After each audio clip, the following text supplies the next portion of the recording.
जय श्रीमन्नारायण हरिओम। सर्वेभ्यो नमो नमः। परमादरणीय दर्शक वृंद, आज हम है सिक्किम, पूर्व सिक्किम का गैंगटोक जिला अंतर्गत रूमतेक इस पुण्य क्षेत्र में, और यहाँ पर एक गुरुकुलीय प्रकल्प, शालेय प्रकल्प और गौशाला, पाकशाला और विद्याशाला, पाठशाला, ये सब शालाओं को लेकर के, और अग्निशाला, ये सब शालाओं को लेकर के एक गुरुकुल चल रहा है।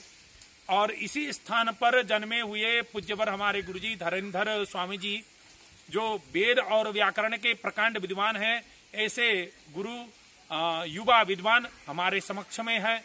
और इस गुरुकुल का थोड़ा सा हम प्रकल्प जाने, और विशेष रूप से सिक्किम में गुरुकुल का प्रकल्प बहुत कम ही चलता है। इस बार ये गुरुकुल हमें देखने को मिला और मैं यहाँ पर आया हूँ, और गुरुकुल का निरीक्षण करते करते और विशेष काम से मैं स्वामी जी से मिलने के लिए आया था। तो आप सभी से मिला दें पूज्यवर गुरुजी स्वामी जी धरणधर स्वामी जी से। इस गुरुकुल के संस्थापक और संचालक और आचार्यत्व भी करते हैं, और स्वयं पढ़ाते हैं, और गौ की सेवा और स्वयं उगाए हुए वस्तुओं को विद्यार्थियों को खिलाते हैं, सब्जी और धान वगैरह, ये सब जो भी है ये। और सामाजिक पोषित गुरुकुल है, और स्वयं अपना सरकारी नौकरी को नहीं करने का संकल्प लेते हुए एक गुरुकुल को संरक्षण करने के लिए हमारे पूज्यवर स्वामी जी हैं। आए स्वामी जी से थोड़ा सा इस गुरुकुल के विषय में हम चर्चा करेंगे। हरिओम स्वामी जी, जय श्रीमन्नारायण। हरिओम। प्रणाम, सभी को वंदन है। तो भगवान के चरणों में प्रणाम करते हुए तथा अपने पूर्वाचार्यों के चरणों में प्रणाम करते हुए, और समस्त महानुभाव जो भी यह सामाजिक संजाल से इस प्रस्तुति को देख रहे हैं, उन सभी को प्रणाम करते हुए मैं इस गुरुकुल के विषय में संक्षिप्त रूप में आप सभी को बताने का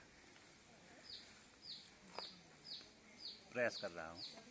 तो सबसे पहले यह सिक्किम राज्य है। सिक्किम राज्य अंतर्गत गंगटोक जनपद है। गंगटोक जनपद के का यह राउते रूमतेक नामक ग्राम है। इस ग्राम में राउते और रूमतेक, जी हाँ, राउते रूमतेक ग्राम में जी यह गुरुकुल स्थापित है। जी। यह गुरुकुल की स्थापना हमने 5 जनवरी 2018 में की है, और तब से अभी तक सुचारू रूप में गुरुकुल चल रहा है। गुरुकुल का जो कार्य प्रणाली है वह सभी सुव्यवस्थित है। सबसे पहले तो गुरुकुल में 2 विद्यार्थी थे, अभी विद्यार्थियों की संख्या लगभग 21 है।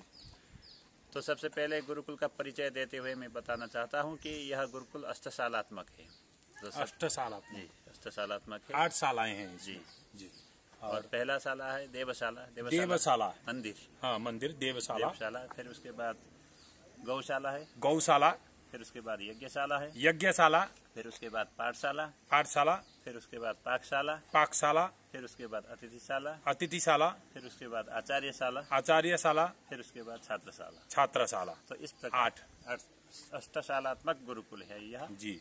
तो यह गुरुकुल की स्थापना वैदिक धर्म के संरक्षण के लिए हमने किया है, और सभी की सहायता से, सभी के आत्मबल से यह गुरुकुल अभी सुव्यवस्थित रूप में चल रहा है।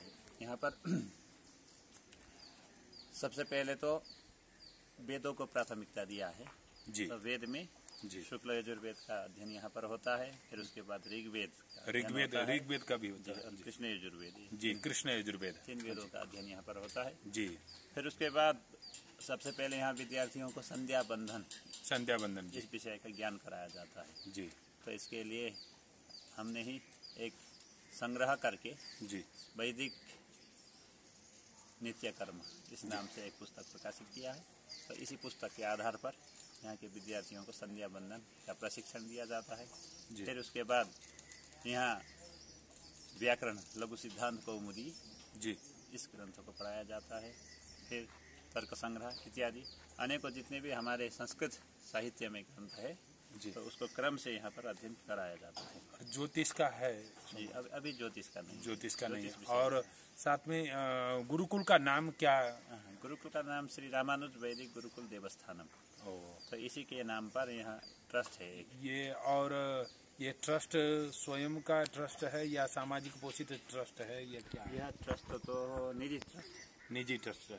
हाँ, लेकिन इन आचार्य के निधि में आचार्य ही ट्रस्ट हाँ, है। जी जी, ये सामाजिक और एक निजी दो प्रकार के ट्रस्ट होते हैं। जी जी। तो उसमें निजी ट्रस्ट है और यहाँ पर जितने भी विद्यार्थियों का जो भरण पोषण है इत्यादि, जितने भी वस्त्र से लेकर के अन्न तक, तो ये सभी बाहर के जो महानुभाव है वो समर्पण करते हैं सेवा भाव से। जी जी। कभी कभी यहीं अपने आप व्यवस्था करना पड़ता है ये अन्न के विषय में। और जो साग वगैरह जो आपने कहे पहले ही, तो सभी विद्यार्थी अपने ही बाहुबल से, जी पुरुषार्थ से, जी तो साग सब्जी वगैरह को उगाते हैं और उसी से यहाँ का स्वयं निर्माण करते हैं भोजन भी। जी जी।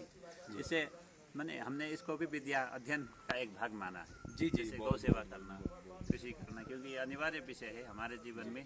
गौ सेवा के बिना और कृषि के बिना हमारे जीवन का अस्तित्व ही नहीं है। जी, शरीर के लिए अन्न की आवश्यकता होती है और अन्न को उपजाना पड़ता है जमीन। जी जी जी जी। तो अन्न के बिना शरीर टिक ही नहीं सकता। इसीलिए ये जो कृषि कार्य है, तो इस कृषि कार्य में भी विद्यार्थी आगे बढ़े, स्वावलंबी बने, इस ध्येय से यहाँ पर विद्यार्थियों को कृषि का प्रशिक्षण दिया जाता है और गौ सेवा का प्रशिक्षण दिया जाता है। बहुत बहुत धन्यवाद। ये स्थापना वार्षिक कार्यक्रम कब होगी? इसका वार्षिक जो कार्यक्रम है ये रामनवमी में होगा। भव्य कार्यक्रम होता है यहाँ पर। और वार्षिक जो कार्यक्रम है वह इसी पौष महीने में होता है, जब यह गुरुकुल की स्थापना हुई थी जिस दिन, तो उसी दिन यहाँ पर भव्य रूप में नहीं लेकिन एक कार्यक्रम को मनाते हैं, आयोजन करते हैं यथाशक्ति। जी जी। हाँ, बहुत बहुत धन्यवाद। और विद्यार्थियों को थोड़ा सा अत्रागच्छति अभी कार्य के भेष में है, दिन में कर्म कर रहे हैं और विशेष रूप से सेवा करते हैं, दिन में गौ की सेवा करते हैं। और ये अत्र स्वामी जी, विशेष रूप से मैं आपको एक परिचय भी देता हूँ। मैं भी एक गुरुकुल का सेवक ही हूँ, आपको मालूम भी है। और साथ में मैं कोई इतना बड़ा विद्वान भी नहीं हूँ, सेवक हूँ, केवल संस्कृत का सेवक हूँ। और ऐसे गुरुकुल की खोज में हम निकल रहे हैं।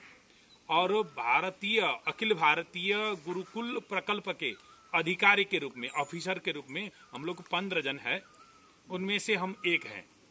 तो उत्तर बंगाल और सिक्किम को देखने का थोड़ा सा मुझे भी दायित्व दिया गया है कि गुरुकुल जाकर के कहाँ कहाँ है गुरुकुल, थोड़ा सा निरीक्षण करो। तो ये जो वीडियो है ये हमारे भारतीय शिक्षण मंडल में जाएगा, जो अभी शिक्षा नीति बनी है, तो भारतीय शिक्षण मंडल में जाएगा। और भारतीय गुरुकुल प्रकल्प के जो प्रमुख हैं डॉक्टर दीपक कोइराला, डॉक्टर ज्ञानेंद्र सापकोटा वाराणसी से, और BSM भारतीय शिक्षण मंडल के प्रमुख बहुत सारे हैं। इनमें से विशेष रूप से हमारे मुकुल कानिटकर जी जो हैं, और विशेष अब हमारे कार्यकर्ताओं को भी ला करके मैं इस गुरुकुल को थोड़ा सा मैं दर्शन करवाऊंगा। और रामनवमी के समय में थोड़ा सा आप एक चिट्ठी बना करके भारतीय शिक्षण मंडल गुरुकुल प्रकल्प के रूप से मैं आपको एड्रेस दूंगा, और उसमें आप थोड़ा सा चिट्ठी अथवा निमंत्रण देंगे तो ये सब आएंगे और एक बार दर्शन करेंगे। और हम लोग भी यही चाह रहे हैं कि सरकारी नहीं असरकारी हो संस्कृत, यानी कि गुरुकुल प्रकल्प जो है, गुरुकुलीय विद्या असरकारी हो, सबको असर करने वाली। यानी कि गुरु का महत्व नहीं है, अभी गुरु का महत्व अभी समाप्त हो चुका है और गुरु को कोई नहीं मानते। इसलिए गुरु को, आचार्य को ही एक शिक्षा, हमारे एक नेपाली में कहावत है, शिक्षा बिगारे जगत बिगड़िन्छ, शिक्षा सुधारे जगत सुधरिन्छ, ऐसा एक है कहावत।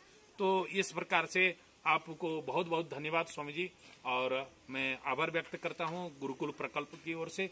और आज दर्शन हुआ। जय श्री।